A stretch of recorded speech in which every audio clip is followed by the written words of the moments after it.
Are you ready for some good news? Every good decision that you've made toward whatever is right, noble, or pure is a gift from God.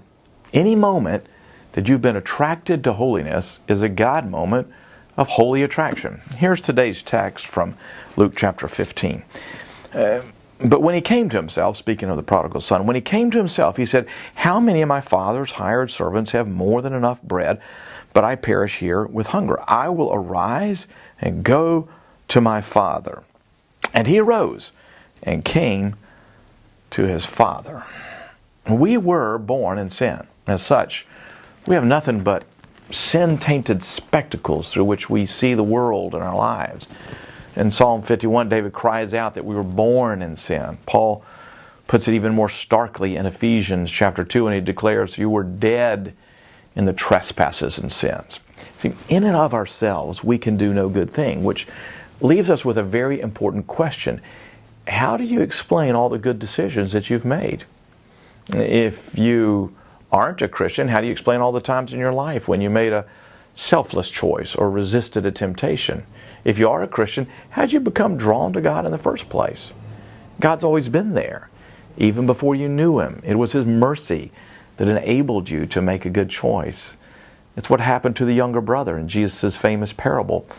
The younger son disgraced his dad, squandered his inheritance, and found himself alone and hungry amongst the pigs. There, in the midst of his folly and squalor, the younger brother came to his senses. He suddenly longed for home. He felt allured by the prospect of a better life. He remembered the lamb chops on his father's grill. He wanted to go home. For the first time in a long time, he felt drawn to the right path. It's a beautiful picture of the God moment of holy attraction. The lost son was attracted to the Father.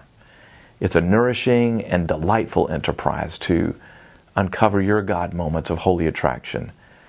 Think back to the good decisions that you've made. Remember the moments when you could have taken the wrong path or stayed on the wrong path, and something or someone allured you toward a better way.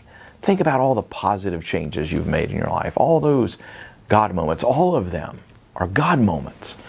And God has always been there beckoning, calling, and leading you homeward. And that's the gospel. Well, if you missed today's full radio broadcast on this important subject of the God moment of holy attraction, you can go get it for free at sharingthelight.org.